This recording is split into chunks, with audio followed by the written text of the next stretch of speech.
Folks, this is the big story segment on the AM show. And Kojo and I are here to steer the conversations for you. But we want to look at that directive that came yesterday because the Chief of Staff, Julius Debras, revoked all appointments and recruitments made into the public service after December 7th, 2024. And he says these last-minute appointments were inconsistent with the government's stated position on end-of-tenure recruitment. And we're asking, will the affected individuals have any remedies, legal or otherwise? And joining us for this conversation, Kojo, you want to bring in our guest? So let's bring in Frank Davis. Now, he's chairman of the Constitutional and Legal Committee of the New Patriotic Party. Mr. Davis, I'm grateful to you for joining us here. Now, first off, what do you make of this announcement by the government that all appointments after December 7th have been annulled? Thank you very much, and good morning to your esteemed listeners and viewers. In the first place, I honestly do not see any constitutional basis, any executive authority, whatever derivation of power that they are exercising the Chief of Staff to come out with this announcement. I mean, I don't understand what is meant by government. What did your government establish government practices or priorities or whatever? Established good governance practices and principles. Establish good governance practices, whatever that nomenclature means. I mean, what is good governance practices? Government is a continuum. Government is not held in vacuum. The mere fact that there has been an election does not curtail the end or tenure of a constitutionally and democratically elected government.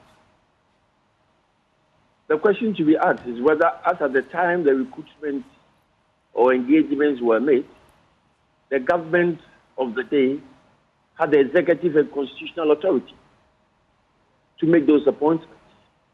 So if those appointments are made in accordance with law and due process, what other governance principles and practices should overturn engagements which are done in tandem with the Civil Service Act and in tandem with the Constitution?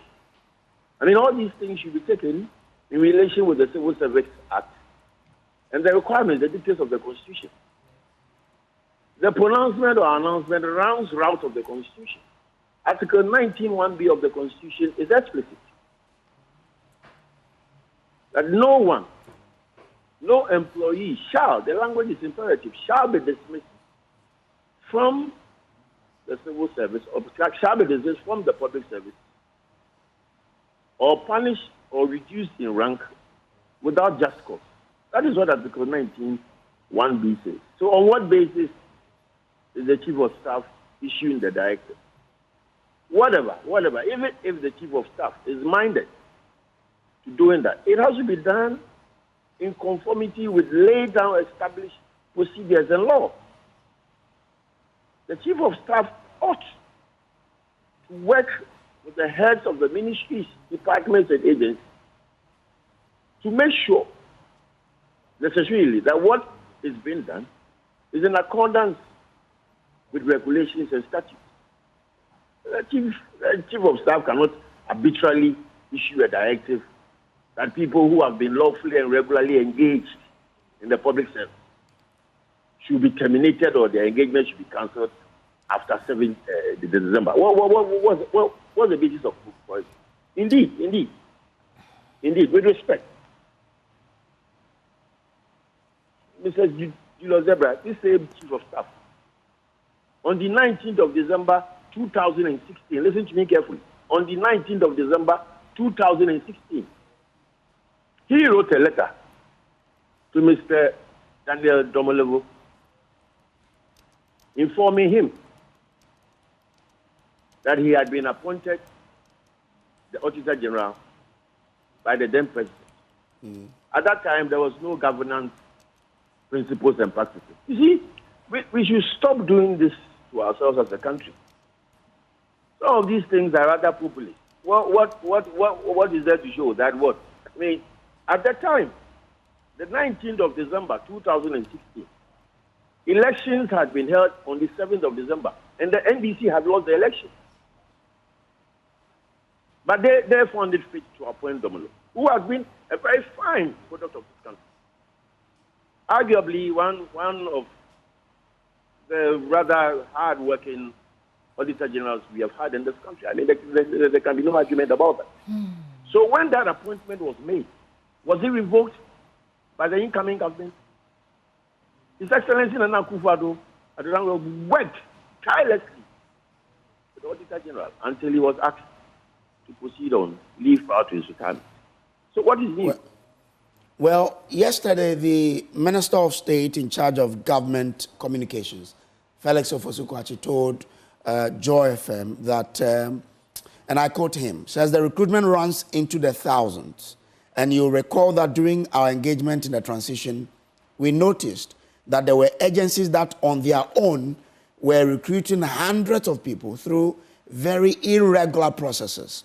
So the numbers are quite huge. Thousands of persons have been recruited irregularly through processes that would best be described as an exhibition of bad faith on the part of the previous government. That they feel that the processes that were used to hire these people were irregular, and that's why their appointment have to be terminated. And they say it runs into the thousands. I am saying the cancellations, the reversals, or the revocations of the recruitments and engagements will have to be done in accordance with due process and law. So if, in their estimation, it was not done regularly, they will have to show cause. And you can't just, if you are saying that somebody was employed irregularly or was employed not in conformity with the regulations and statutes of the institution, you will have to prove that. It is not your say so. So yes, if they claim or if they think there's a basis for it, they should let us know. It cannot be done just out of nothing. Of course, if I've been engaged and my engagement is not regular, my engaging authority has every right to dismiss me, summarily or otherwise. But until that is proven, you can't just issue a blanket directive that all engagements and recruitments made after the 7th of December should be revoked. That was how the announcement came. So if they are now finding the justification for it, they should show cause why. It is there in the Constitution. Article 91B, you can read it for yourself. That is what it says. Right. And so, yes, Mr. Deborah, this is the second time you're mentioning this article. I just want, for clarity's sake, Frank Davis, what is the actual process involved that you were expecting that this revocation or the termination of these appointments and recruitments, what's a process that you thought should have gone through? Madam, there is a process for engagement. So is there a process for termination? There is a process for engagement. Those persons did not just get up and go to those institutions. There is a process for engagement. So is there a process for termination? And I've said all these revocations, cancellations, terminations, or whatever should be done in accordance with due process and the regulations of law. So what law are they citing then? Because I'm looking at the statements from... Sorry? Go. You land on that point for me. I said it cannot be done in a vacuum. The Chief of Staff, through his appointed representatives, will have to liaise with the heads of the ministries, departments, and agencies, special circumstances, special conditions. Right. And make sure that the termination and cancellations are in conformity with regulations and statutes. That's all. So if you're saying that somebody was employed, maybe, let's say, as ECG, or somebody was employed at any state subvented institution, and the person has not been employed in accordance with law, they have their terms of engagement, they have the processes you have to go through to be engaged. So if those processes have been flouted, yes, you can terminate. But you can't just issue a blanket directive that all those appointments and engagements should be revoked and cancelled. That's what I'm talking about. But as you've given us education on the fact that if you say it is due through irregular means, then you have to follow the due process. doesn't that also mean that because it didn't follow the regular procedure, then it is those appointments are ab initio?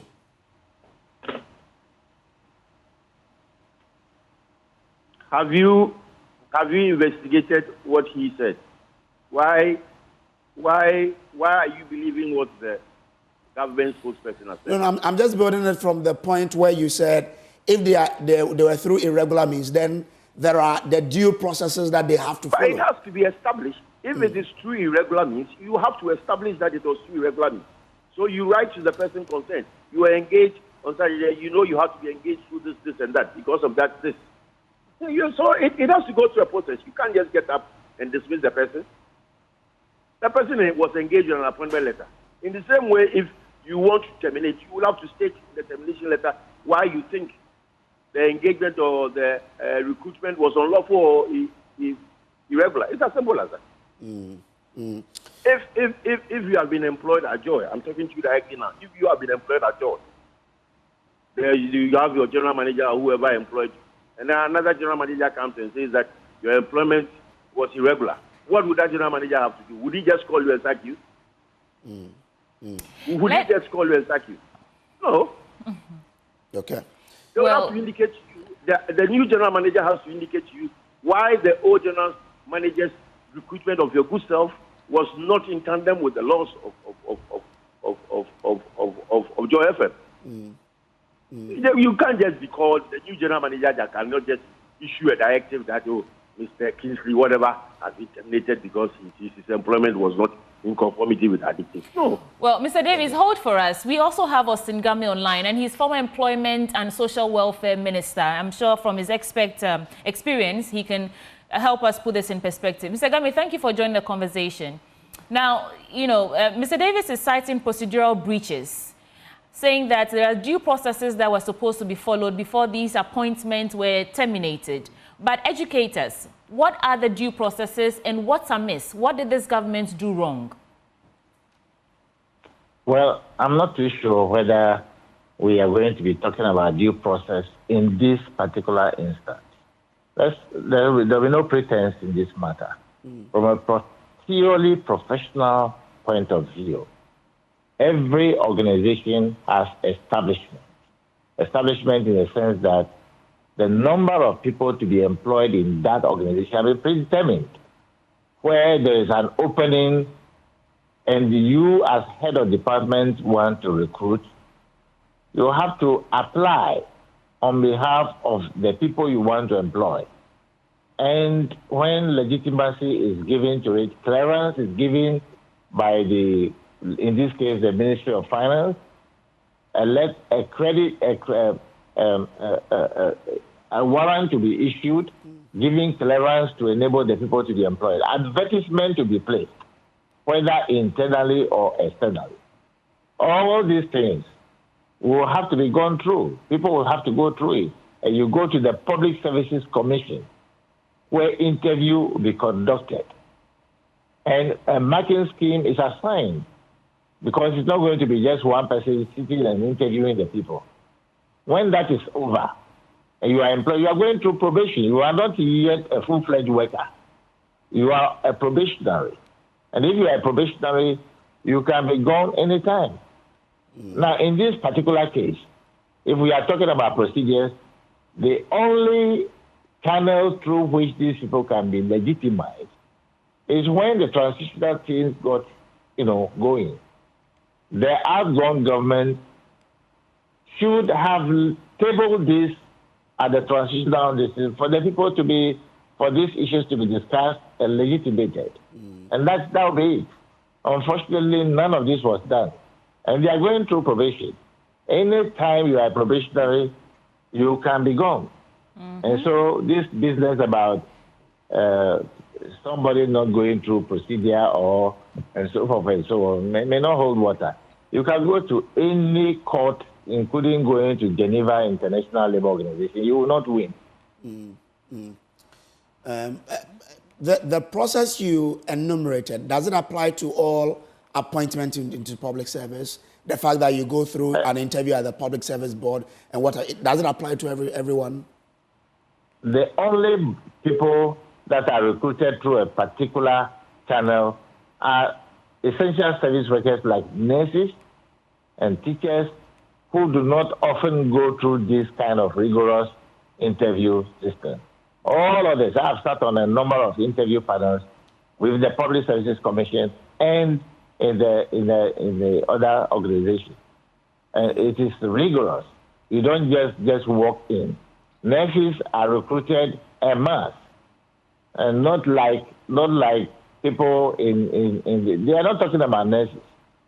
This particular thing, they are not talking about nurses. They are talking about people who have no clearance, financial clearance, and therefore let's check from SNID whether they are paying their social security. Let's check whether they are paying their second tier. Let's check whether they are deducting their PAYE and paying it to GRA.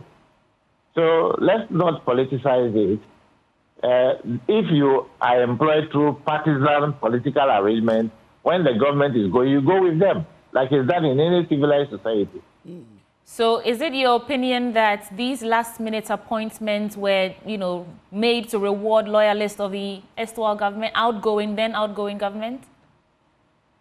Some of them may genuinely have been looking for employment, and they were to be employed. But they may be favorites of the outgoing government, and they applied their Ghanaians. Normally, there shouldn't be anything wrong. This, if they really wanted to employ them, this could have been done some 2 years ago, 1 year ago. But employing people within a space of 3 months into your getting out of the system, I think it's most unfair, because the fiscal space, if it is dictated by the IMF, because we have agreement with them, it's not even by dictates of IMF. We have a staff agreement with them. And among other things, it is agreed that we should block employment for the meantime, except essential services. Did they go back to our submission before? And after all, there is always a workforce optimization kind of arrangement where we all know that you cannot overemploy people. This one, the fiscal space that is managed by the Ministry of Finance is simply bleeding already. You are going to create problems. They deliberately did it to choke the government that was coming into office. That's the point. Okay. Quite interesting, Mr. Game there. Yeah, but Kojo, you see, all this comes down to timelines, right? The time that these appointments were made. And so I'm curious to find out, because it begs the question, should the government make appointments or recruits during the transition period? And Mr. Game, please take this for us. Because when you look at the statement, they're saying that these appointments and recruitments made in the public service of Ghana after December 7 are not in compliance with established good governance practices and principles. So you just said that we should take out politics from this. Should governments, or can the government make appointments and recruitment in the transition period? So they should have laid it clear on the table with a transitional team. That's why there is transition. A transition is assumed that nothing exists, and that if you want to do something, we legitimize it through a process.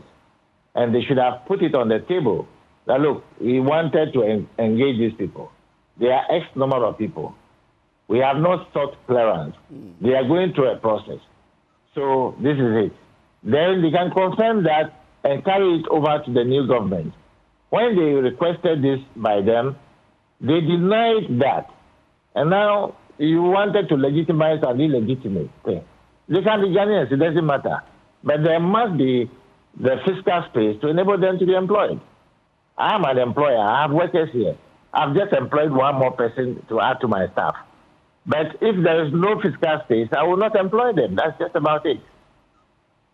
Okay, so the issue is no longer with established good governance practices and principles, but probably about the lack of fiscal space to accommodate these people who have been employed. Is that it? No, it's a part of it. Okay. Good, I will add, I will not just say good, this is good, is corporate governance. And good corporate governance, I may even want to add the word excellent corporate governance. You don't just employ people. Are we having assurance that they have done a study on ensuring that we have the established number that we can only accommodate in this organization. And now we want to add one more because we have a defect somewhere or we have technological problem and therefore we cannot do A, B, C, D. I'm a consultant. I've been consulting for a number of companies, private, public. And I can tell you on authority that you cannot just employ even one person. Sometimes you have to play it even with us who are outsiders in that organization. And if we say no, and you employ and there's problem, you carry your burden. That's exactly what they have done now. It's wrong. Interesting. Okay. Well, please hold for us. We will circle back to you, but let's come back to Mr. Davis. Sir, you've listened to the labor experts and consultants there. He says that really there's no issue here. I'm sure you have some responses. What are your reflections on the things that he said so far? Well, no. Good morning, Mr. Gamet. I think we are educating Ghanaians. When we come on such national platforms, I think the use of language should be tempered. I mean, this business of him talking about you can go to international, deliver, whatever, it was all unnecessary. It was all unnecessary. If he had listened to me carefully, as I listened to him, he would not have made some of the pronouncements he made. I am not oblivious of the fact. I am not oblivious of the fact. Indeed, because of the latest IMF conditionalities, I'm not oblivious of the fact that if you have to be engaged in the public service, you will have to go to the Public Service Commission. He doesn't have to educate me on that. Mr. Davis, your voice keeps fading off, so could you try again? I'm saying that I'm not oblivious of the fact. And indeed, because of the IMF conditionalities, I am not oblivious of the fact that if any person has to be engaged in the public service, that person has to go to the Public Services Commission. No, I'm not oblivious of that fact. And also that there has to be clearance from the Ministry of Finance before there can be engagement. We all know that. So if I'm saying that it should have been done in tandem with established procedures, regulations, that is exactly what I was referring to. So if there is evidence that there have been recruitment which were done with that clearance, why not? I mean, why not? If you need clearance to engage someone and you don't seek that clearance and you engage, that employment is illegal and it is void ab initio. So I was not saying anything differently from what he was saying for him to talk about political considerations. What is political considerations? Almost everything they say, they want to bring in politics. He is in political. He is talking about the government not being fair to the transition team. Yes, if there has been an agreement, I will go with that agreement. If the transition team has established that we met and we said after this date, let's all agree, both parties, in good faith, bona fides, that we are not going to engage after such and such a date. And there's such an agreement and there's an engagement which is made after that date. Yes, legally they can say that, look, we agreed on something, we have gone against the agreement. But if there has been lawful engagement, all I'm saying is that if there is lawful engagement, i.e. the person has gone to the Public Services Commission, there is clearance on the Ministry of Finance, you cannot just terminate. Right. In the language that the directive came, that cancel all recruitments and engagements after the 7th of December. No. If after the 7th of December, the person involved has gone to the Public Services Commission, there's clearance from the Ministry of Finance, and the person has been engaged, on what basis should you terminate? So, Mr. Austin Gamet, sometimes when we are talking on radio, let us stick to the facts. I did not say anything different from what you're saying. Your language Mr. Davis, is different, fortunately for us, we have Felix Kwachofosu. He's Minister of State, Government Communications. He joins us now via phone. Sir, thank you so much for joining the conversation. Looks like arguments are pouring in on the back of the revocation of appointments and recruitment. So on the one side, we have procedural breaches. That's what the minority is saying. Or should I say, Mr. Frank Davis is saying, procedural breaches. On the other side, Austin Gamet is saying that really nothing is amiss because the appointments were made, because of the time that the appointments was made, there's really nothing wrong here. But you speak for the government. How do you reconcile the arguments from both sides on the back of this revocation that... I don't know who spoke just before you got to me. Frank Davis. His claim about financial clearance and all that do not hold water. The fact is that financial clearance means nothing more than an indication by the finance minister that they will find money to pay those who are employed. That is all that financial clearance means. However, when there is an election and a new government or a new party is elected to form government, it is that government that is incoming that would have to find the money.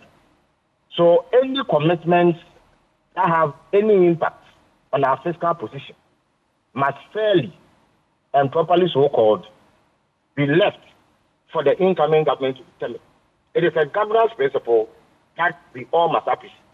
It is a reason why in 2016, Mr. Osafo Mafu indicated that the then incoming government was not going to be bound by any financial commitments made by the outgoing government. So, Mr. Kwachofosu, sorry for cutting you in there. But hello? Sorry for cutting you, but is this position backed by law that in fact... First of all, what is the law? Okay. It is government policy that determines how employment is conducted or when employment is conducted. It is not law. There's no law that compels government to employ anybody. Okay. Except that when you are going to be employed, there are processes that you go through.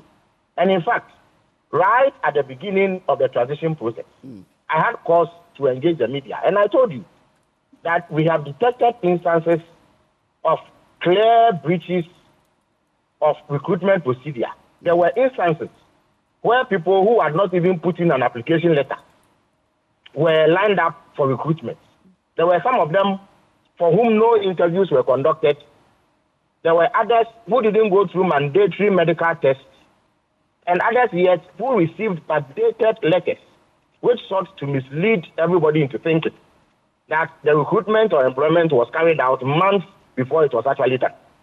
And so you find that even though they have letters purporting to have recruited them months earlier, their names and details are not on the payroll. And if you did an audit, you won't find that they've received the first one from their employers. Therefore, we cautioned at the transition team meeting that it was important that we discuss this matter so that no adverse impact is felt by the incoming government. Because ultimately, when you employ people in the numbers that they can, there is an implication for our finances. Government has to find the money to pay. So the government that is going to do the payments must be given the right to determine how it goes about it so that it does not jeopardize its own plans and programs. This is a principle that is acceptable. It's a principle that the NPP itself espoused in December 2016. So it cannot turn around and engage in this sort of action. In fact, we engaged them on about 2-3 occasions. On each occasion, they rebuffed our appeals and insisted that they were going to go ahead because they thought they had the right to do so. So you recall that on 17 December 2024, I issued a statement on behalf of the transition team side of the transition team of the NDC that we will be left with no option than to review and reverse these decisions if we find that there are irregularities and that it has been done in a manner that jeopardizes government's financial position. So everybody involved was given prior notice. They were fully aware of the consequences of going ahead to do these recruitments outside of the purview of the incoming government. And that is precisely what has happened. But Mr. Kwachofosu, you said if you find out that there have been some breaches or irregularities, that's when you will revoke. But your statement that, that's come out is revocation of all recruitments and appointments that were made after December 7th. If you read the Chief of Staff's letter, he refers to irregularities and breaches of good governance and good corporate practice. It is in the letter. Yes. So there's no point where anybody can say that we have not referenced that. In fact, the reason why we were alarmed in the first place to even raise the issue during the transition. Mr. Kwachofosu, please hold for me. In your earlier submission, you mentioned that you had 3 meetings during the transition period. And this issue was raised. And they said they would go ahead and do whatever they wanted to do. And so you issued a letter, 17 December, explaining that if you found irregularities, these appointments and recruitments will be revoked or, revoked. But the statements coming is saying that you're revoking appointments and recruitments, all of them made after December 7th, and you're citing... Because we have detected that they were... Please, let me land on the question. Just 1 second. Let me land on this. Yes. And you're saying it's not in compliance with established good governance practices and principles. So please elaborate. What are these good governance principles that were breached? But I have recounted them in my earlier submission. I have told you that there were some of them did not put in application letters because vacancies were actually not declared. There are some who did not go through Oh, that's not a good sound here, because I was going to go on and ask whether if there's not one person whose appointments could have been maintained, because that doesn't fall into other, the irregularities that we are seeing. A bit about appointment. If you look at the Public Services, the Public Commission Act, Public Services Commission Act 1994, it says the president can appoint persons into the public service in consultation with the council of that particular commission. So really, was the president wrong? Because as of that time, he was still the president. Let's throw this to the labor experts. Mr. Game, thank you for... Are you still with us? We have Frank Davis. Okay, we have Frank Davis. Mr. Davis, you listened to Felix Kwashifosu. Any response for us? First of all, he said that... I listened to him carefully. But I think sometimes when we are talking, we should talk and look behind ourselves. I mean, what Mr. Ofosu-Kwakye was saying is exactly what I'm saying. I mean, how can you engage anyone without an interview? How can you engage anyone when the person has not put in an application letter for employment? How can you engage anyone when the person has not gone through a medical check or exercise? All I'm saying, and which is what he has also said, that if the appointments were regular and lawful, you cannot just terminate. So it is now that the explanation is coming. He is now alluding to the fact that they have actually stumbled upon some employees who did not go through regular process, due process. And that is exactly what I'm saying. Right. Please hold, because he needs to complete his trail of thoughts for us, and we'll circle back to you. Mr. Kwashifosu, thank you for reconnecting. So you were in a process of ending your... Yes. But you keep saying some didn't have application letters, and there is. But your directive is saying all appointments and recruitment. So the question is, was there not one person in that category who didn't have... All these recruitments were rushed. It appeared that having lost the elections, the then government was eager to push in people into the civil service. And we suspect, not that their political collaboration is a problem, but we suspect that these are mostly MPP supporters that they wanted to put in place before they left. So all the recruitments that were made had some form of irregularity or the other. In fact, as I speak to you, we have received representations from CROSAC who have furnished us with a tall list of persons who have been recruited to fill civil service positions who have actually not gone through any process to become civil servants. So the problem is much even wider. It's even much wider, I beg your pardon, than we are seeing it or we are speaking to. So we are not doing anything contrary to Ghanaian law, and we are confident that this will stand the test of any legal process. But the point has to be made that when we are building the country, we have to do so properly. There's no point trying to ambush a government simply because you've lost elections. We have to learn to concede defeat and allow incoming governments to make decisions that have future implications. This government had 8 or the past government had 8 years to do any recruitment that they wanted. So why wait till after election to conduct recruitment in such a hurried manner, and in the process have the whole process riddled with so much irregularity as to compel the incoming government to take this sort of action? Let me stress, though, that in due course, proper processes will be invoked to ensure that any Ghanaian who deems himself qualified or fit to be recruited into any position in government can apply. And those whose appointments have been revoked are also eligible to apply. Insofar as they go through due process, there will be no difficulty giving them these jobs, because we are not interested in throwing people onto the street. We are a government that campaigns heavily on employment creation. But that employment creation must be done within the purview of the law and within budgetary limitations and constraints. So Mr. Kwashifosu, there is not even a single one of them in these thousands who ticked all the boxes before being employed. All the recruitments made after December 7th were riddled with these irregularities. In fact, the only exceptions are those who are appointed to statutory positions, because the criteria is quite rigorous and you cannot do anything about it. So you find that there are people who are appointed into controller and accountant general and other places. Those are statutory positions. And therefore, you find that we have not had any qualms with it because the processes were complied with. Mr.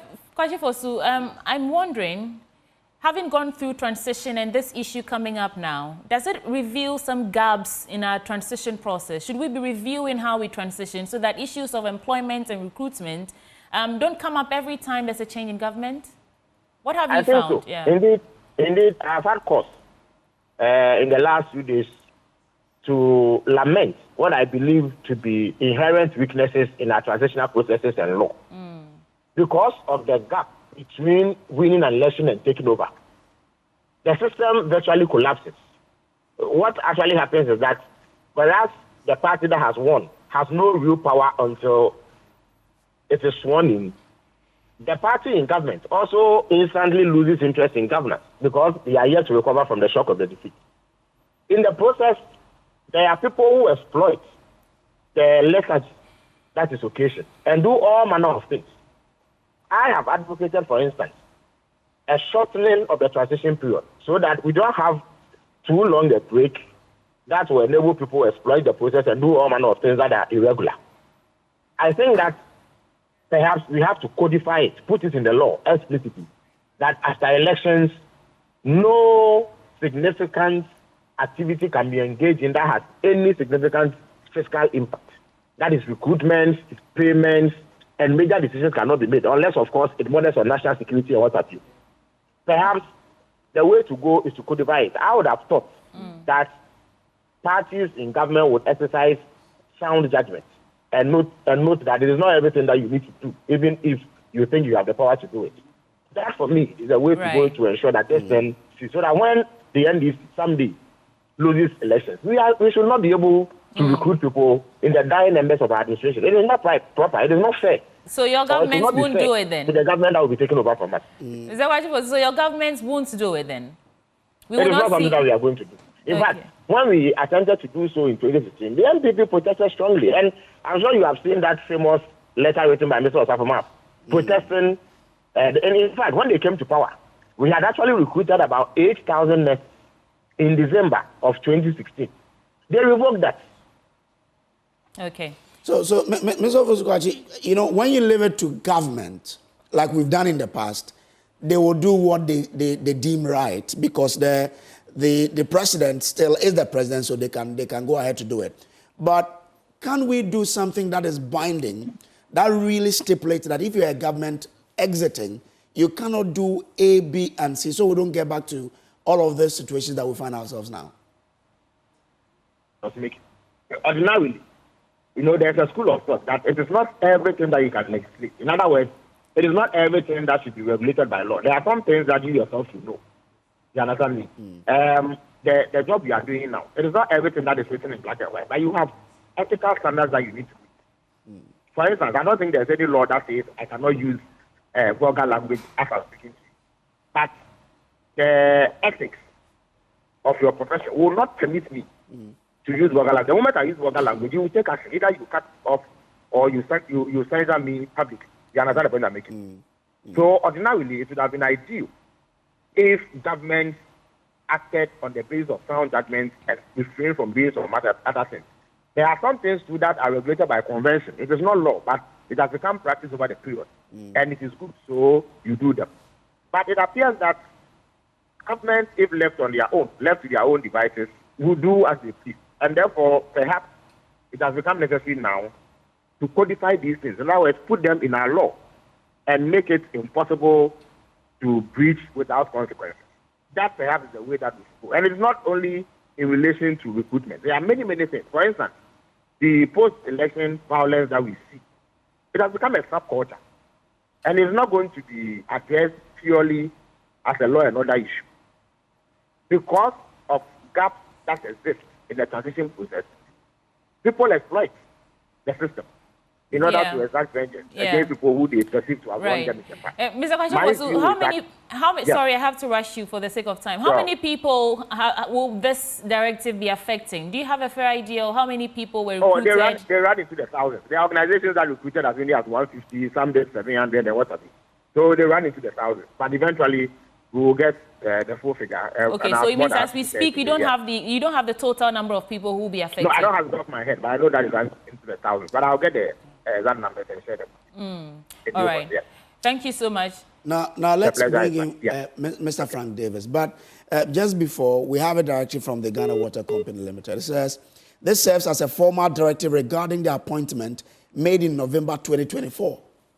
It has been decided to suspend new recruits who were appointed in November 2024 and posted to your respective regions and who are not on the payroll as of January 2025. This is to allow for an assessment of the situation and a comprehensive audit of the process leading to the engagement. Management will issue further directives when the need arises. But this says November. Yeah. But a directive from the Chief of Staff says December 7th. Yeah. Well, okay, so Mr. Frank Davis, is there a legal, remedy for the people who will suffer because of this sort of directive? Thank you. I want to believe that Mr. Wosukwachi is still on. Mr. Wosukwachi, MP, Honorable Minister of State. He's not, but I'm sure he'll hear you. Yeah. Government Communication Minister. We are all Ghanaians, sir. All of us are Ghanaians. I sit in here from Davis. I have nowhere to go apart from this motherland, Ghana. We all have to strive to make it a better country. So if we do things which sits right with all of us, nobody will complain. We are all Ghanaians in the first place. All of us. I'm not Nigerian. I'm not Togolese. I'm a Ghanaian. So whatever we do that sustains the economy of the state should be applauded by all. But when things happen and we seek clarity, we should all talk in terms of clarity. We should not use political colorations. And Madam, I'm sorry, you referred to me in one of your discourses as for the minority. I'm not here for the minority, I beg you. I'm not speaking for any minority. Yes, that's okay. For myself, yeah. So let us get that right. In any event, now that clarity has been brought to bear, you asked him a significant question as to the directive which came. And we should all be honest about it. The directive was blanket. I read it myself. I read it on 3 different platforms. It was blanket. It said all recruitments and engagements made after December 7th should be revoked. There was nothing in that directive which said should be done with guidelines, nothing. I have read it, you read it. You posed him the question. Now he is bringing clarity. And Ghanaians would appreciate the clarity. He is educating all of us. We all appreciate it. I cannot, for myself, I cannot see how anybody can be employed when the person has not gone through an interview or the person has not been engaged formally by the institution and you are employed. How can I defend you in court? I can't. That is what I said from the outset, that all these things will have to be done in tandem and in conformity with established procedures and laws. If processes have been gone through properly and someone has been engaged regularly and lawfully, you cannot just terminate because you are an incoming government. Indeed, he was talking about codification of the Transitional Provisions Act. Yes, if there's an agreement, if 2 parties have met and they have agreed that, look, after December 7th, let us, all of us in fairness and in sanctity to the details of what we are doing, let us cut off a point that after the 15th of December, we cannot recruit again because the incoming government has to look at its finances, how much is left in the kitty to be paid to him. If that agreement is breached, then yes, there's a cost. So, but Mr. Davis, are you saying that having got that clarity from Felix Kwatiofosu now, it sort of waters down your concerns? When we first started the conversation.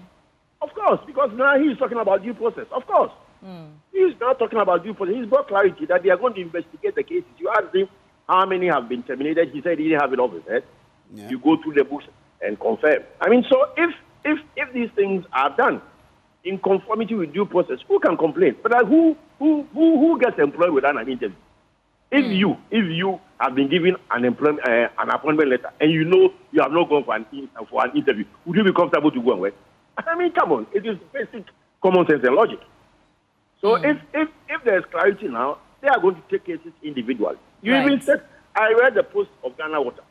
Now the chief of staff is saying December 7th. The Ghana Water acting MD, Mutawalukulu, or I can't pronounce the name well, Adam Mutawalukulu. He is talking about November 24th.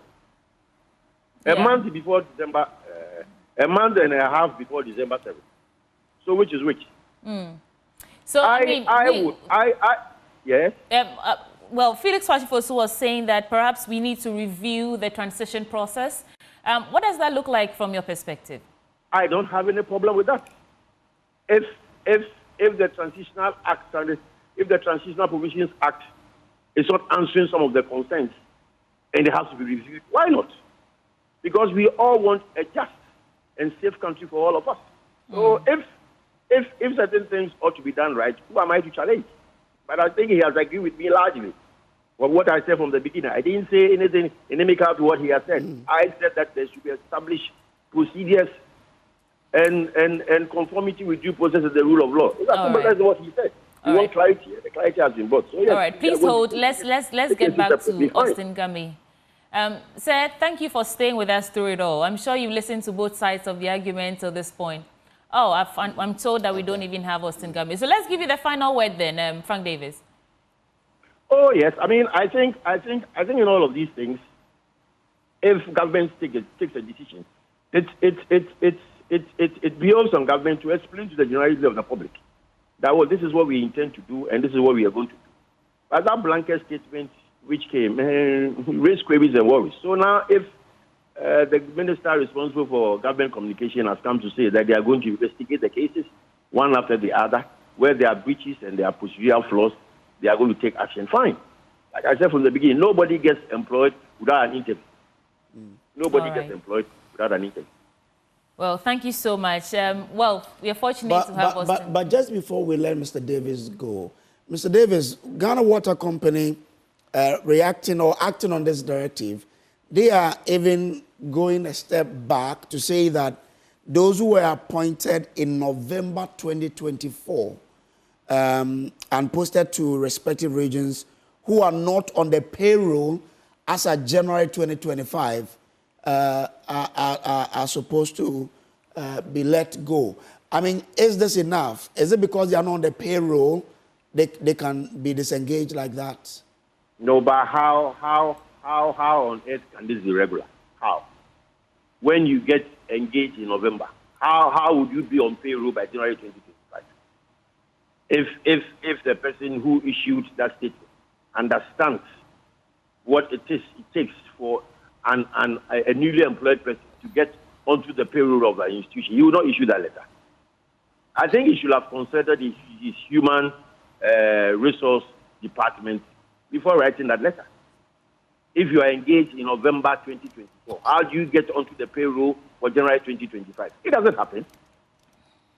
In any event, you will have to go through a probationary period of at least 6 months before you get fully engaged.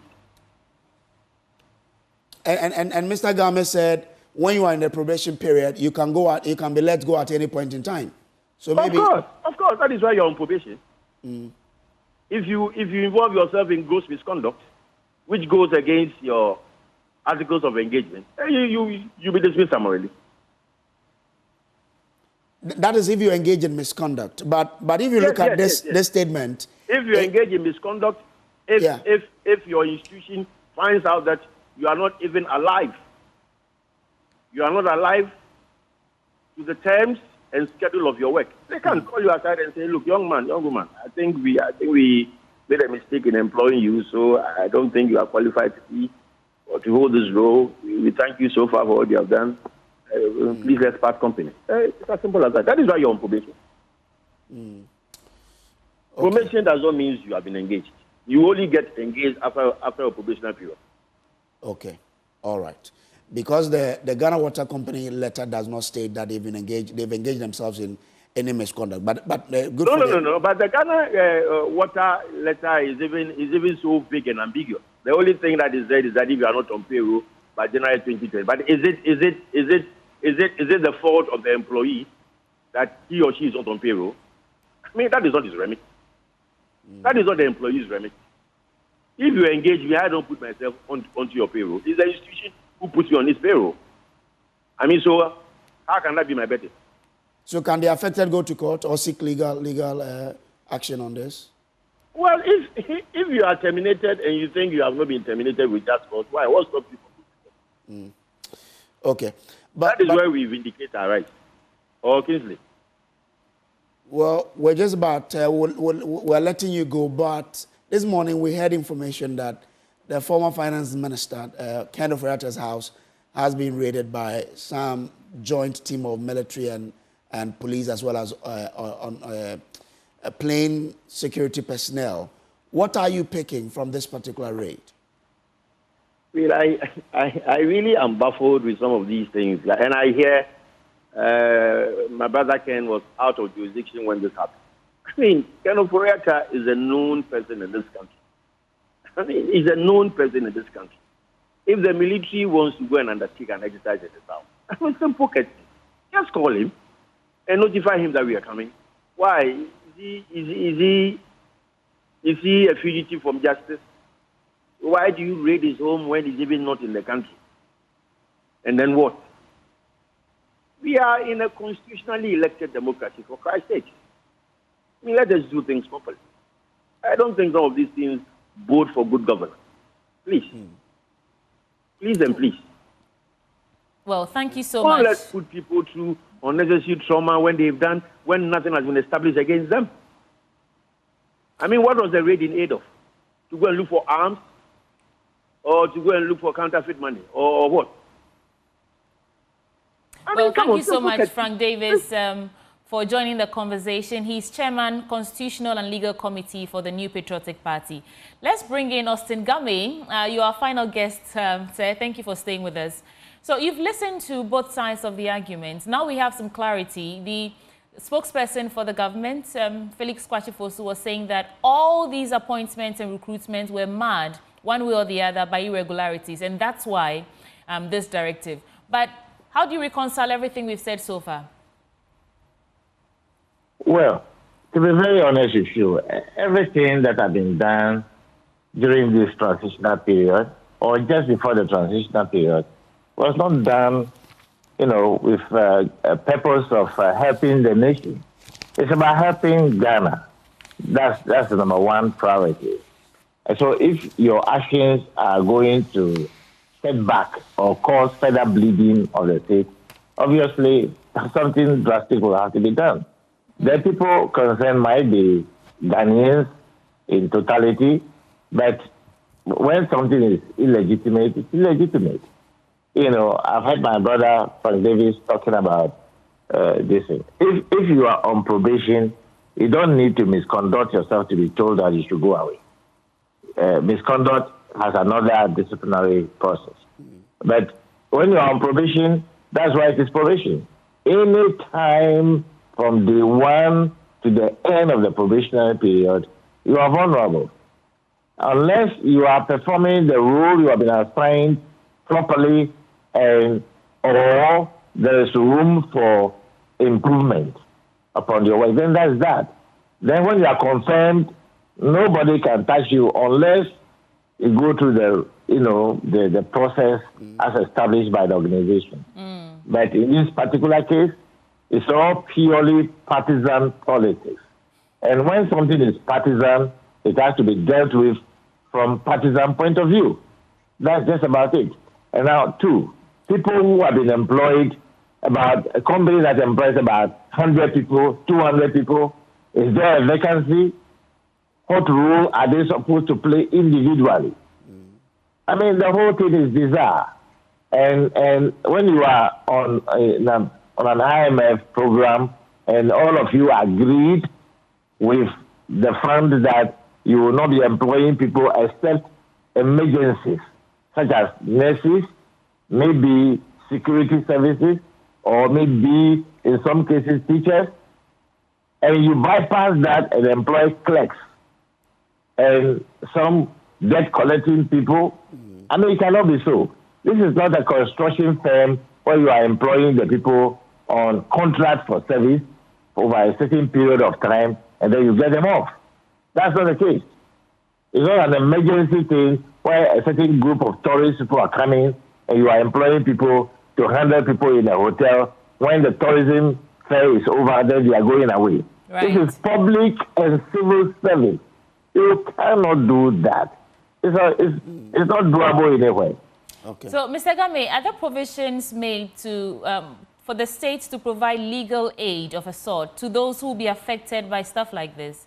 Do we have state attorneys who could take up cases of those whose appointments have been terminated if they decide to pursue it? Because Frank Davis was saying that that's an option they could have, and Felix Kwashifosu was also saying that they could reapply when the application window opens next time. But can the state assist them? Two sides of the coin. One, if they so choose, which I would not advise them to do, but if they so choose to pursue it, then the route they can go is to go to the National Labour Commission or go to the legal aid where you can be assisted that way. But I don't see them having any legitimate case to go and pursue. Now, the other leg that the Honourable Minister talked about, clearly, I have said it several times already, that they should get out quietly and regroup themselves individually and apply when the time comes and the window is open. I think that with time, what I expect the government to do is to create a proper Bureau of Labor and Statistics so that the Labor Department would properly put on board, because there will be gathering of data. If there is opportunity, you don't need even anybody to announce it in any paper, because they have to digitize that place, and that is what the labor law expects them to do under Section 6. Okay. And I think I've heard the NDC itself mention it in their 2020 manifesto, repeated in 2024 manifesto, that they will create that window of opportunity. So people should relax, and when the time is due, they can apply. For now, they can even go to Geneva ILO and they will still not win. I don't see them winning. So nobody should deceive them. Interesting. Thank you so much, Austin Game. He's a labor expert. And we also had joining the conversation Frank Davis. He's chairman of the Constitutional and Legal Committee of the New Patriotic Party, as well as Felix Kwashifosu. He's Minister of State, Government Communications. And all this was on the revocation of recruitment and appointments made after December 7th as a directive coming from the government. And Ghana Water takes it further by saying that all recruitment done in November, they should be allowed. We should talk to them and find out why they are extending the timelines that the government is providing. But let's give you some important details that you absolutely need to hear. I'll start with Solar Mates Ghana. Now, you want to select a solar system from our various solar packages ranging from 30,000 Ghana cedis to 99,000 Ghana cedis. And all our solar systems come with lithium-ion batteries. So get a solar water heater, a solar home system, a solar power station, or a solar generator ranging from 1,000 watts to 20,000 watts. And we also sell reverse osmosis machines for water treatment with galamsey polluting our water and all. You want to look to Solar Mates Ghana for these water treatment options. You can Google Solar Mates Ghana and find them both on Instagram and on Facebook, or simply call 050-832-0470. Solar Mates Ghana is also located at Adringano, East Legon. Solar Mates, we go everywhere. And Brace will tell you about Syntex Tank. Now, this Valentine's Day, we know what you want. Something strong, something reliable, and definitely something that won't let you down. But Charlie, we're not just talking about bail. We're talking about Syntex tanks. Like true love, Syntex tanks are built to last. They handle pressure like a pro, stay solid through all the ups and downs, and promise no disappointment. So, this Valentine, whether you're storing water or storing memories, choose something that will stick with you for the long haul.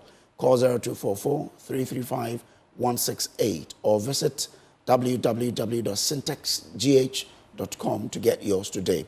Syntex tank, air strong, air tough. All right. Well, coming up, we will take you to Kumasi on that chaotic situation happening there. But more when we come back from this break.